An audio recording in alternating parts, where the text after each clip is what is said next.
Hello, hello, and thank you for coming.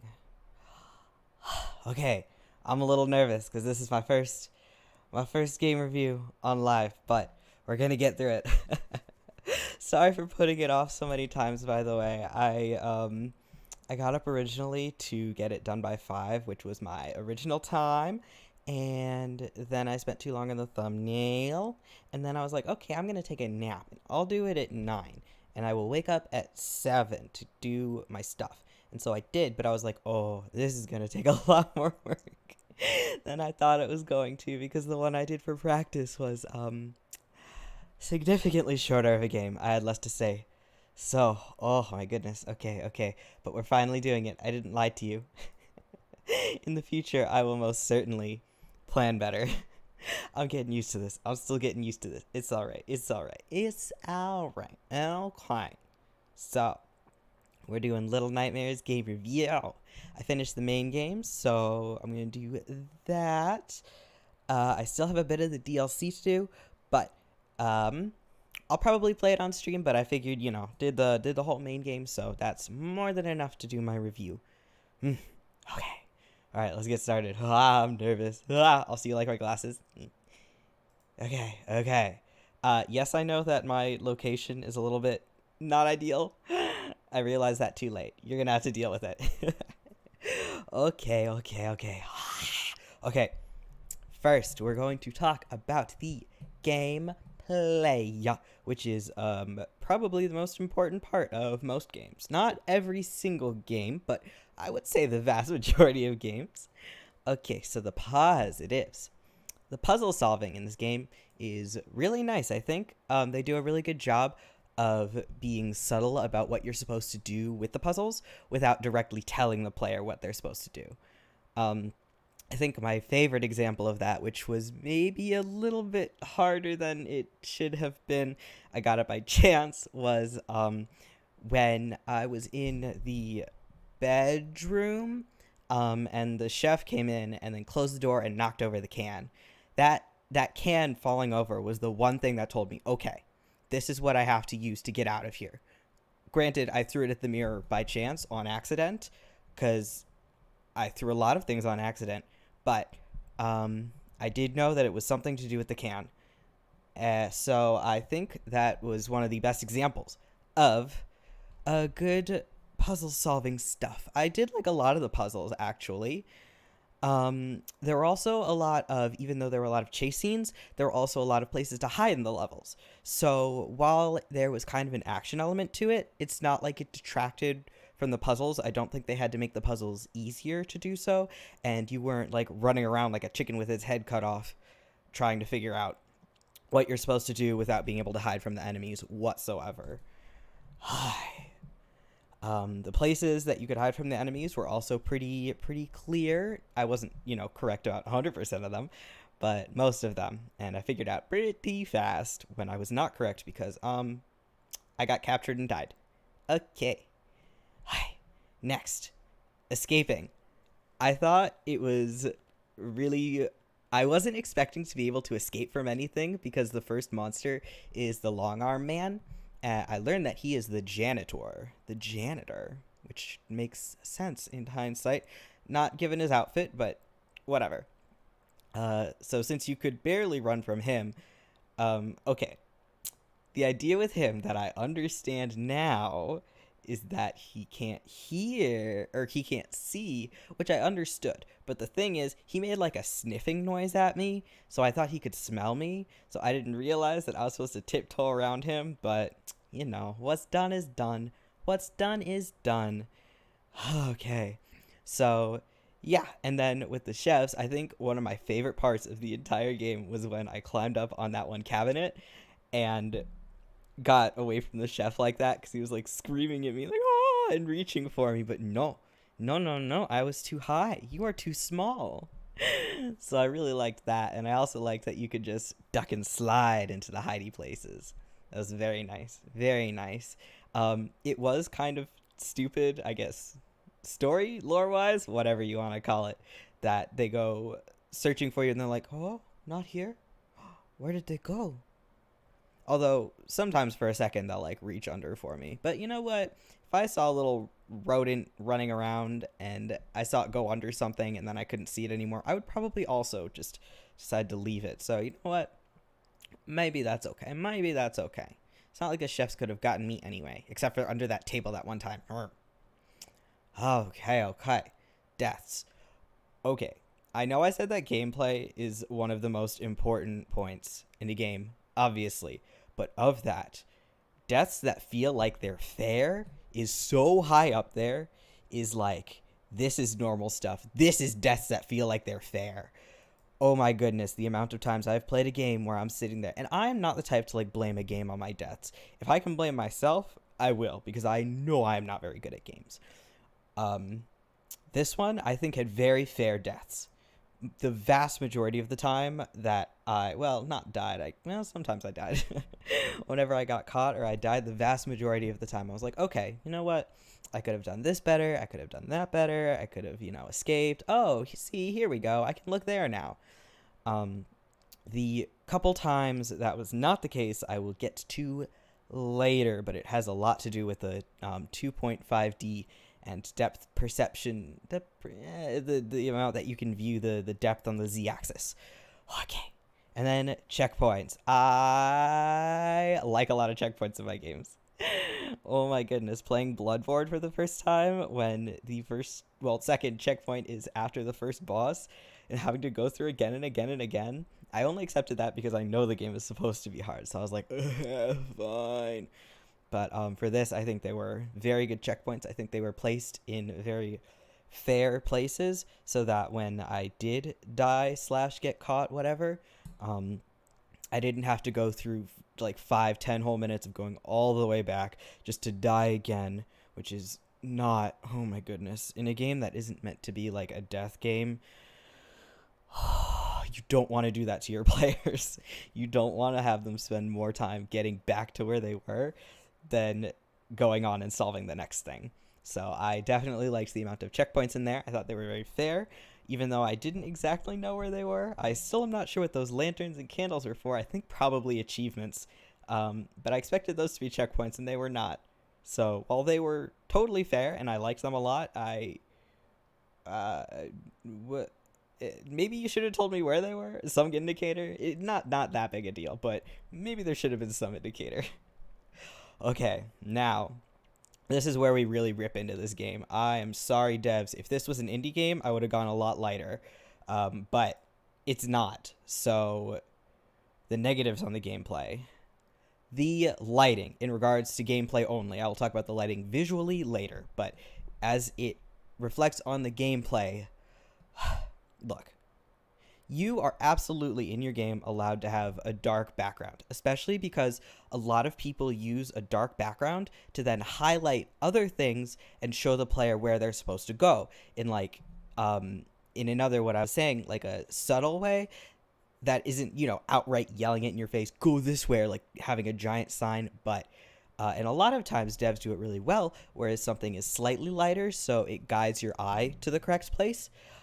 That is absolutely fair game. It's a wonderful tactic. I really like when people do that well.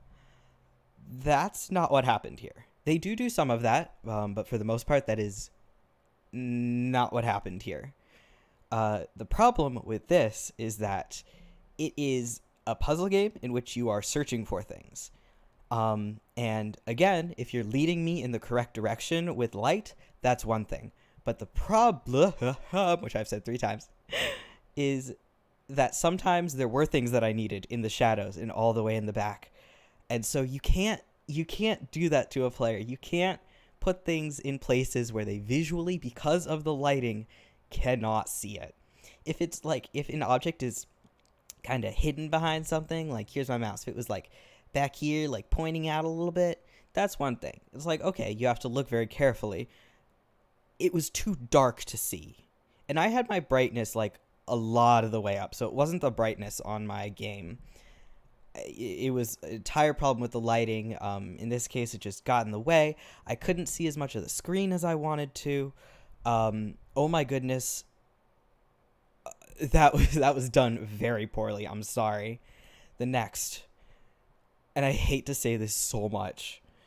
I hate to say this so much because it is such a cool idea and it looked so visually stunning. It's the 2.5D space where you have the straight-on platformer in a 2D, but then you can like turn your camera a little bit and there's a depth down the Z-axis as opposed to just up and down. It was a great idea. Visually very beautiful. Depth perception was utterly impossible. This is where we get into the deaths that I do not think were fair. Especially there was one point in which I was climbing up a bunch of crates, and then after that I had to jump onto a large box. Literally, there was no indication, there was no way to know at what point on the Z-axis the box was, so I kept falling to my death because I was too far to the right or the left, I don't know, something. There's a point at which you could use that as a way to add more to your gameplay. That's not what was going on here. And if it was, you did it very badly. If it was, then I have even worse things to say. But I don't think the depth was supposed to be on that level, and I'm giving you the benefit of the doubt here. Like I said, if it was, then that's even worse. But I should not have died like 7 times because I couldn't find a thing on the Z-axis. That's absolutely insane. A lot of the other times too, that was the time where it got in my way the most. But there were other times too where I was like being chased and I saw a door. I was like, oh, awesome, a door. But I wasn't on the correct I wasn't in the correct location for it, and I got caught. Which is okay. Next time I can fix where I was, blah blah blah. But that shouldn't be happening at all. That shouldn't be happening at all. It's just such a good idea, and it was so poorly executed, and not to mention, since the background lighting was so dim and you could hardly see anything, you ended up barely being able to see your bright yellow self in the back and hardly being able to tell where you were sometimes. Just, oh my goodness, absolutely absurd. And sometimes I didn't even know how far I could go into the foreground. So I remember there was one case where I was trying to climb up something and it wasn't the correct location. Like I was trying to get into a little cubby hole to get into the next room, but it was further in the foreground than I even thought you could go. Granted, I did try it pretty quickly. I was like, okay, maybe I can go here.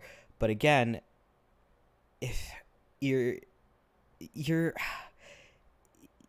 guys, game devs, you can't do that. You can't do that. I shouldn't be sitting there being absolutely uncertain if something is too far in the foreground for me. There's some wiggle room where it can be like, someone's wandering or whatever, because obviously it's impossible to get that 100% where every single time people be like, oh, that's foreground, that's background. Well, not impossible, but for this style of gameplay, very difficult, and I wouldn't blame you for a little bit of that. But there was so much of it. Absolutely, no. Ugh. I'm especially mad about this because it's such a good idea, and it was so pretty, but you absolutely could not control, well, the player was barely given any control of the camera too, so you could kind of turn it, but in the end it didn't really do much. So I would be like trying to peek around something or like see a little bit into a next room, and just I could maybe barely make something out. But I feel like giving me camera control was almost more frustrating than not having given it to me at all, because I would try so desperately and just could not get to where I wanted. Okay, the controls. Oh my goodness. I'm so sorry, but they were disgusting. I got used to the walking feeling clunky and heavy, and as well as the jumping. The running wasn't fast enough to even have a dedicated button to it. There was almost no difference between running and walking, to the point where I could not always tell if I was running or walking, like if I was pushing the button down hard enough. Absolutely ridiculous. And I'm not even gonna say that you didn't have to run, because in some cases you did, especially during chase scenes. It's just that little bit of extra go, which makes it worse. If running were like the tiniest bit faster, but you didn't need to use it at all, um, then like, sucks. But at least I'm not sitting there wondering whether or not I'm actually running and meanwhile being chased by something and being like, oh, do I have to go to a different place, or do I just run straight ahead but I'm not pressing the button down hard enough for running? Granted, part of that is my controller's problem. I'm not in the mood to replace my controller. You have to press button downs a lot harder than you should. But why is there running if it's useless? Why is there running if it's useless? And also grabbing things, climbing up things. I did very quickly learn to try and climb anything that looks like it could be like that maybe you could do it, which I think is great. I think that's fantastic that you're teaching the players to do something as it goes on. You start with like the grates on the crates and stuff like that, and that's like, oh yeah, I can probably climb those. And then there's other stuff later, like the shelves, that even though they look mostly pushed in, you can be like, okay, yeah, I'm supposed to climb that. Maybe, and I can at least try it, so it gets the player used to trying out things, which that was great. The climbing, for the most part, no issues with that. However, grabbing things, there were so many times when I grabbed something without meaning to, or like when I was trying to move those little suitcases to the correct place, that I absolutely could not get the grip on it correctly. Like, I think it probably was supposed to be gripped from a certain angle or a certain side of the suitcase, but until I moved like a little ways away, I couldn't tell if I was actually holding on to it or not. And then the throwing was fine. That it was the same key as putting stuff down, but you held it. It would have been more fine if I was 100%. It's just sometimes I pick stuff up and I didn't mean to, or I'd pick up the wrong thing, which a lot of that didn't affect me overall with the playability of the game technically. However, it did make it a lot more annoying to play in general, which is not something you want to make your players feel. You don't want your players to be actively fighting against your game in order to get somewhere.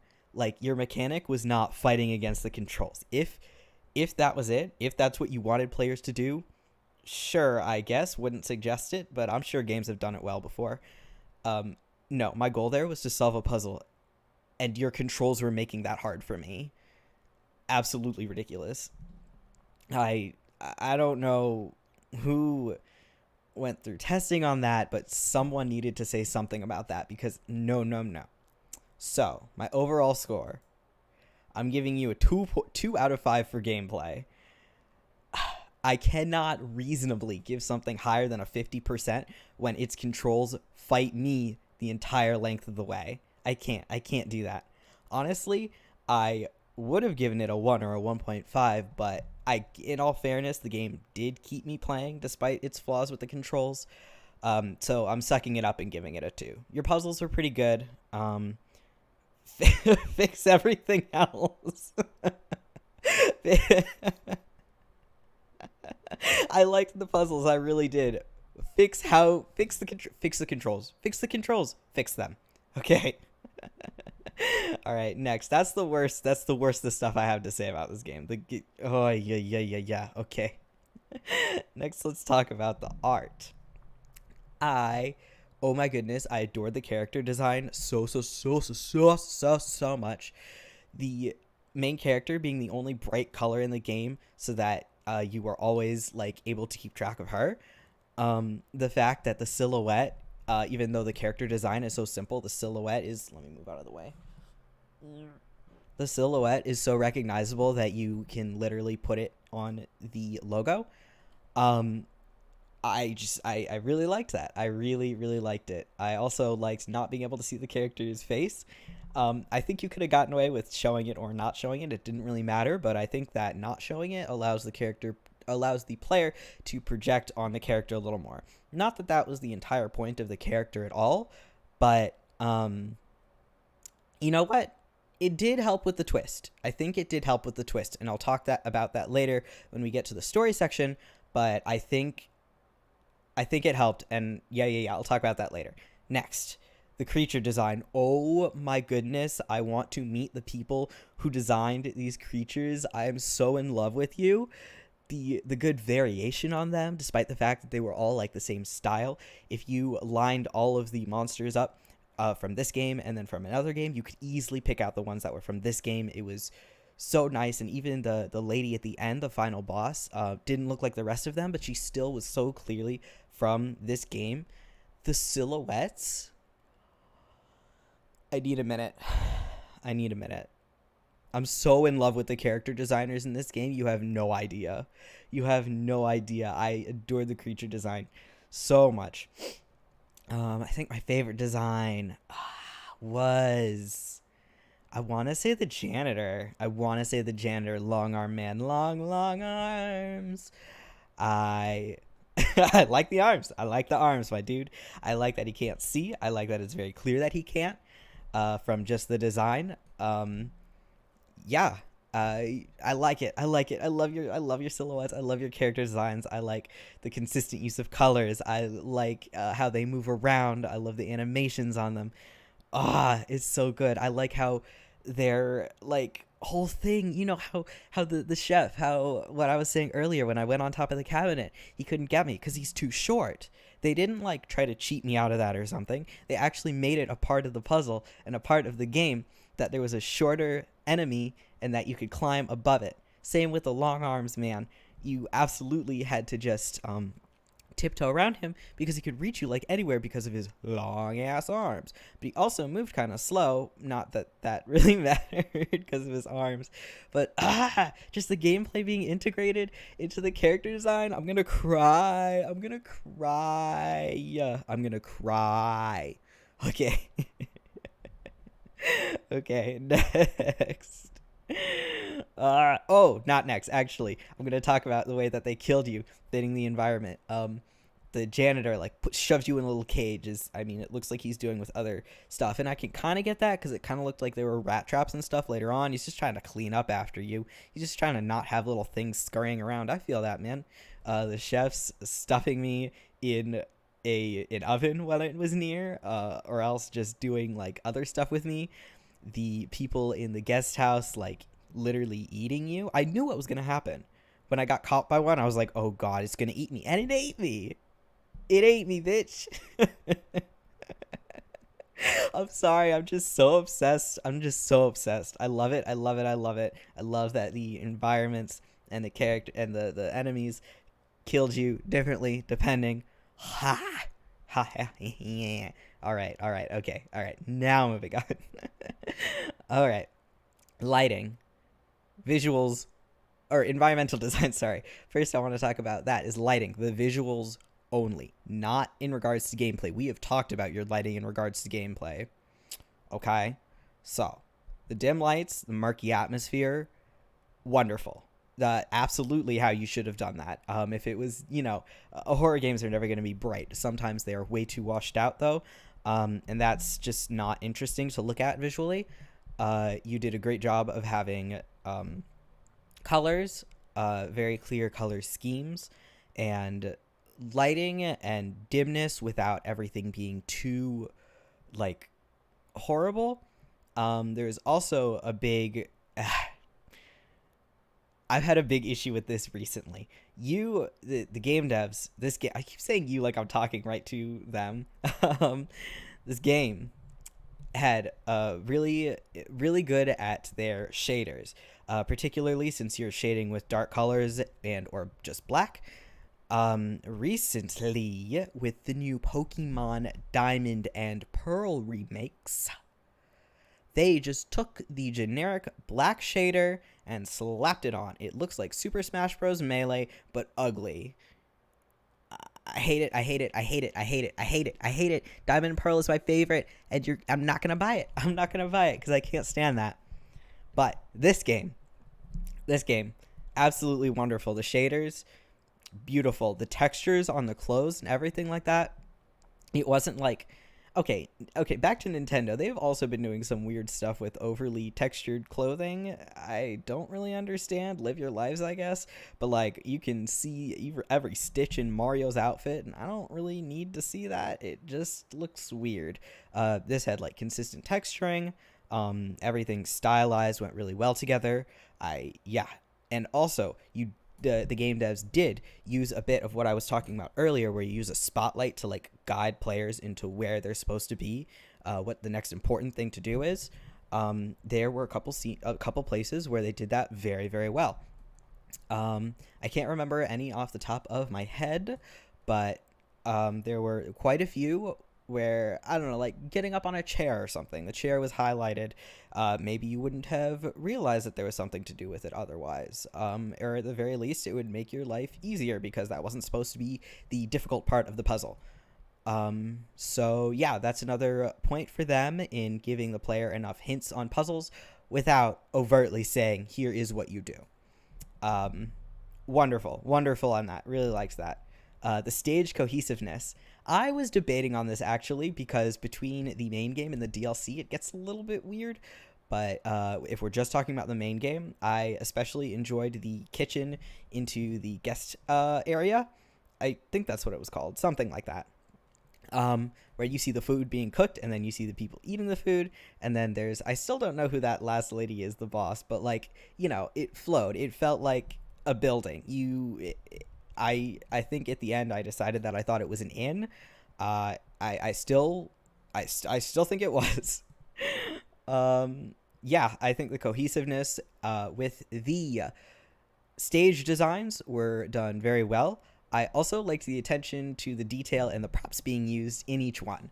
I liked playing around in the little puddle. I liked the squishy sponges that you could jump on so much.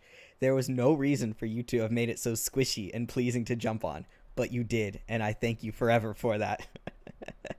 There are also a lot of things you could pick up and throw around, and stuff that you could like try to move but couldn't quite. That also helped a lot with the puzzles, so that everything you touched. If everything you touched, hold on, let me start that sentence over. If the only things that would move were the things to solve the puzzle, it would have been kind of cheap, I guess.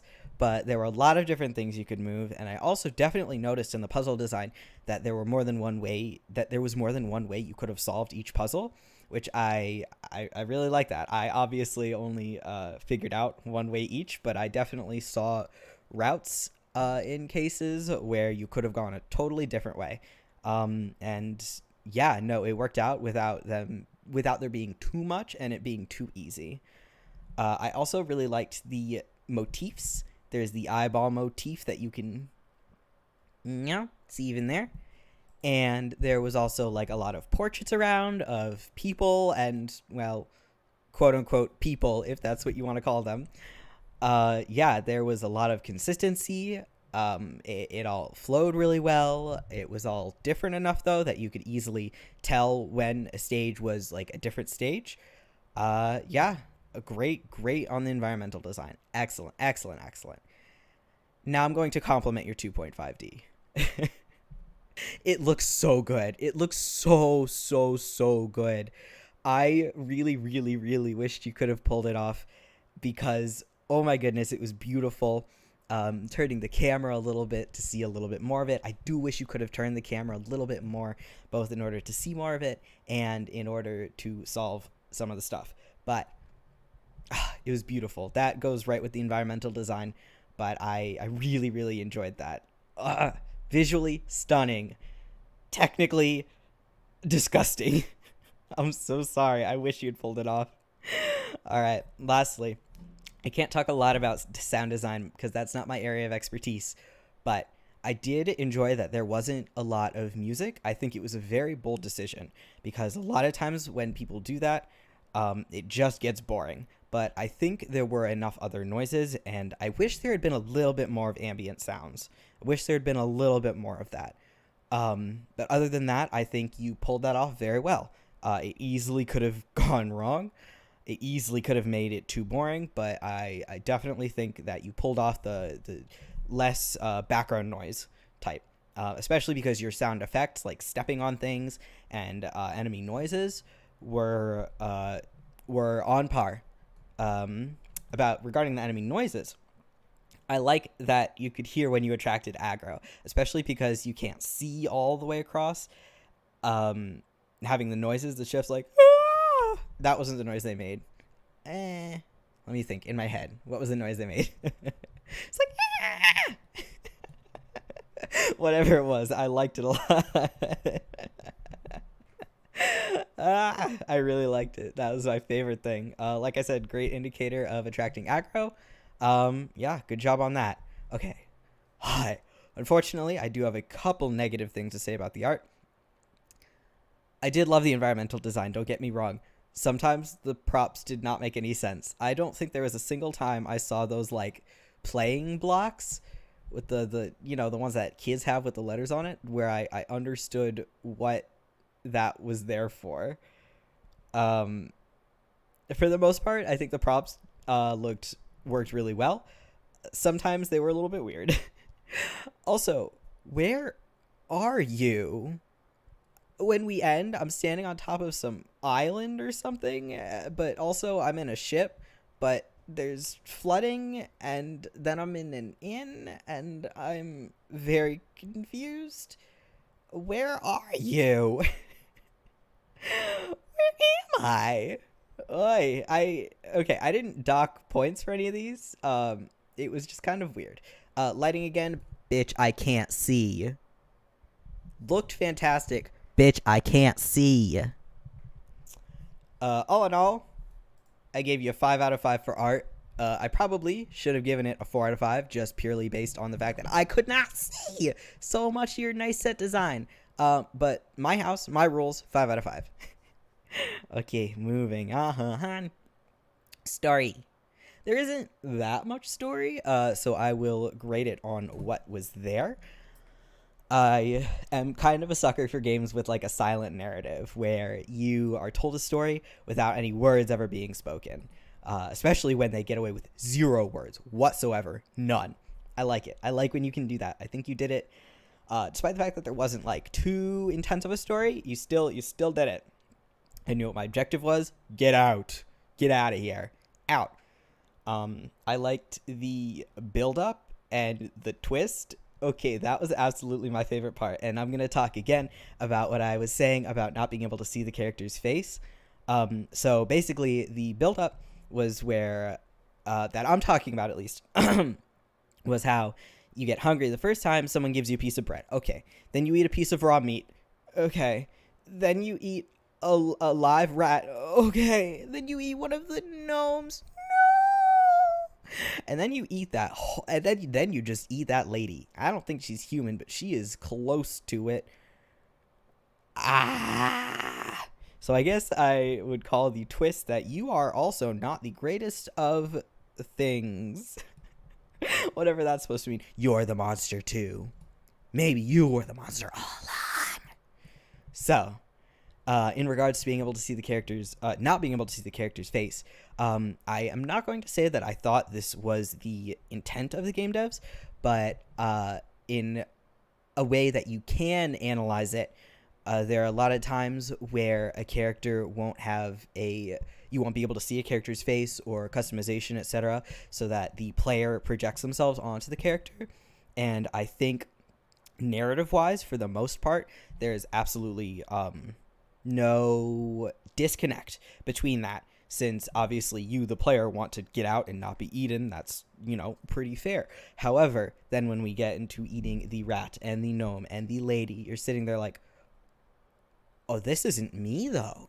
So if you're already projecting on the character, you're sitting there like, no, I do not want to do this. I do not want to do this, which I tend to do a lot, even with named characters. I tend to be like, oh, me.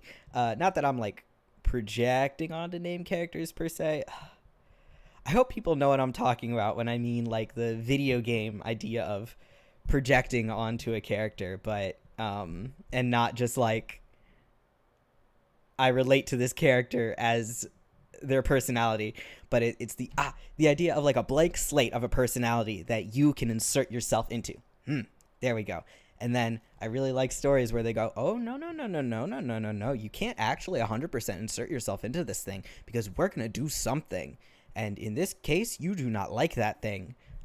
So I think whether this was intended or not being able to see the character's face was good for being able to project yourself onto the character and in their situation, and then being completely and utterly torn out of it when the twist and the stuff like that happens.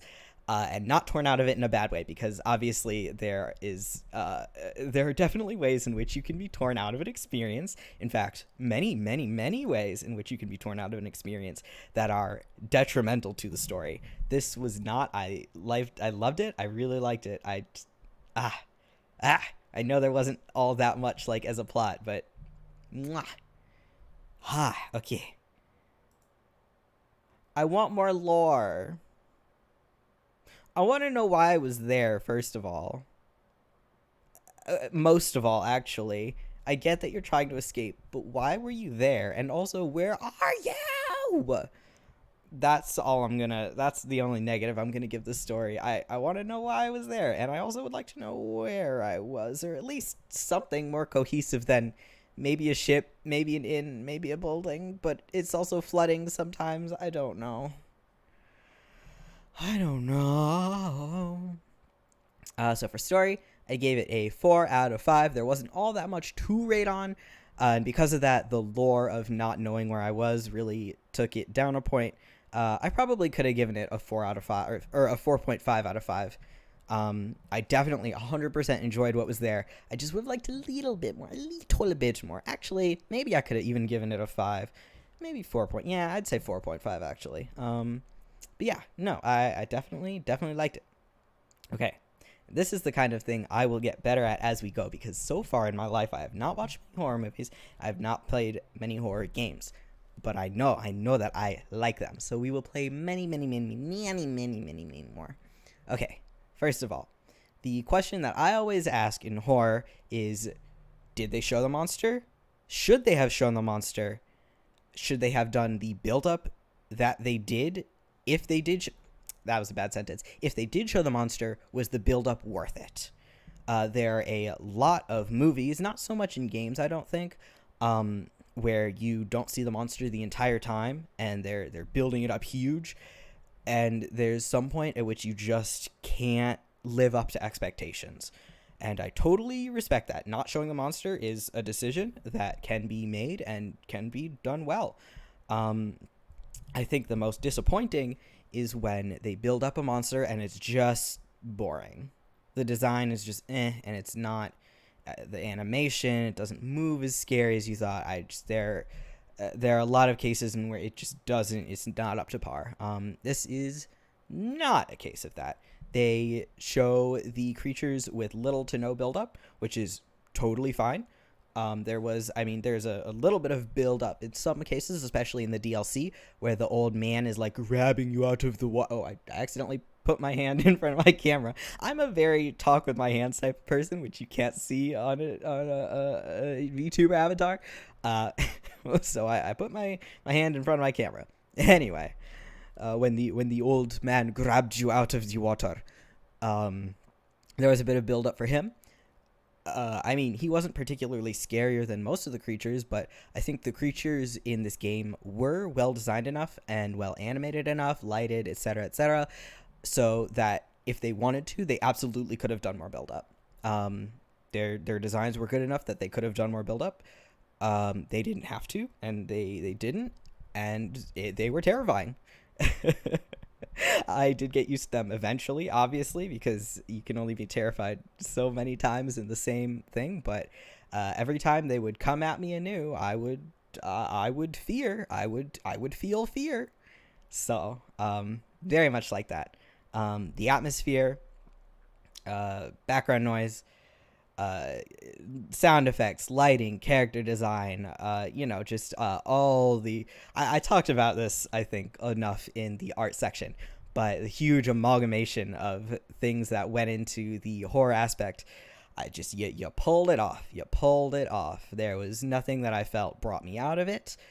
I have only good things to say about horror. Again, maybe in the future I will look back on this game and be like, maybe you didn't do it well. No, they did it well, but maybe in the future I'll be able to do more criticisms. But for now, I just have compliments to the chef. 5 out of 5 horror. You go. Oh, I did put the rating there. That is in my slideshow. I didn't really have to. All right. Bugs. Nah.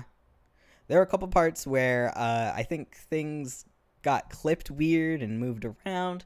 For the most part, I don't think any problems I had, I think, were Steam's fault and or my computer's. I think it was Steam, but I don't think it was the game. I don't think I had any problems or bugs with the game. So, yeah.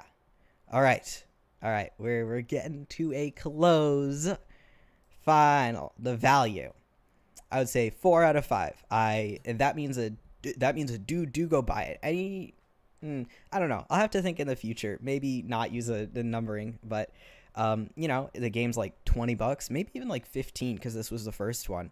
It was a good experience. I would strongly suggest playing it for yourself, even if you've watched a playthrough, because it's definitely about the immersion.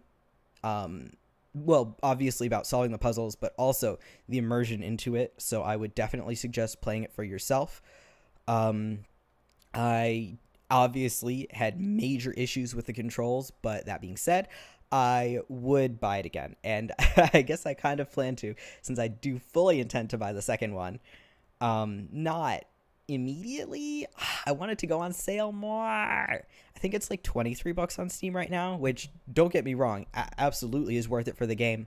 I don't want to pay money. I'm going to wait till it goes for like $10. I don't know if it's ever gone for $10. But if I am forced to pay full price for it, then so be it. Because I do very much like this game.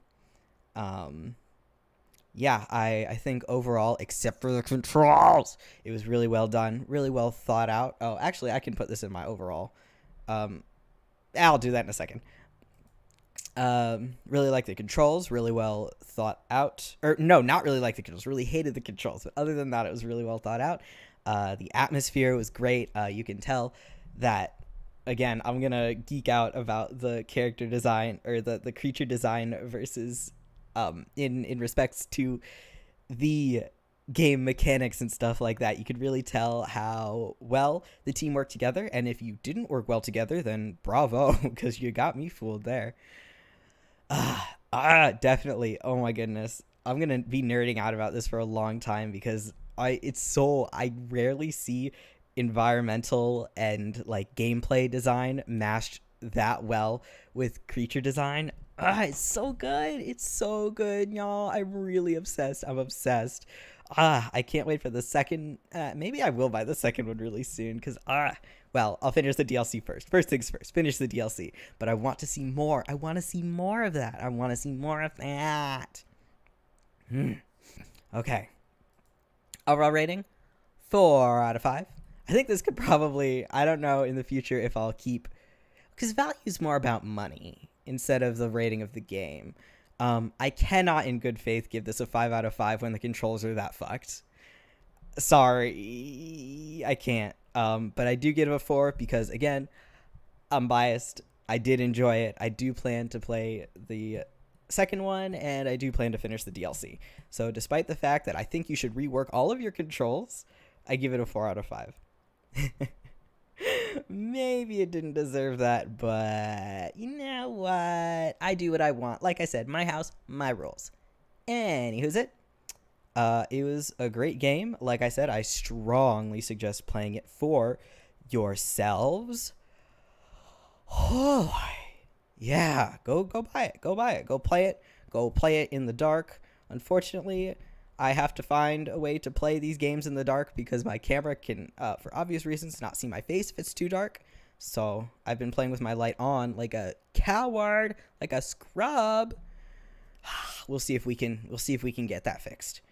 It's a choice between being able to see me move and getting better reactions out of me, which is so I'm going to try and find a good balance between that.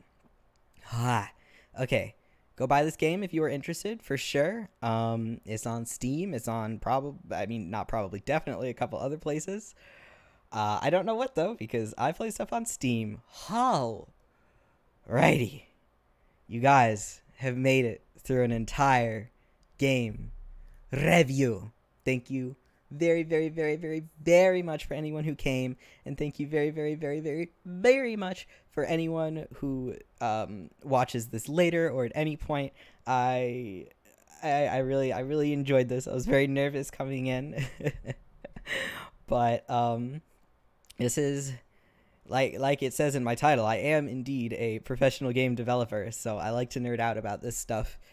And it will only get better as time progresses. So, with that being said, thank you very much. Arigato.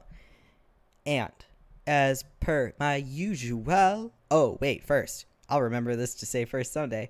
Like and subscribe and follow my Twitter to see my schedule, which will get more and more truth-telling as time goes on and I figure out what the hell I'm doing. It's okay. I'm a 2-week-old VTuber. I'm a baby. So, yeah. Good night. No, not good night. Good morning for you morning people. Good evening. Good night. And goodbye. Peace, y'all. Hope you had fun. I did. Peace.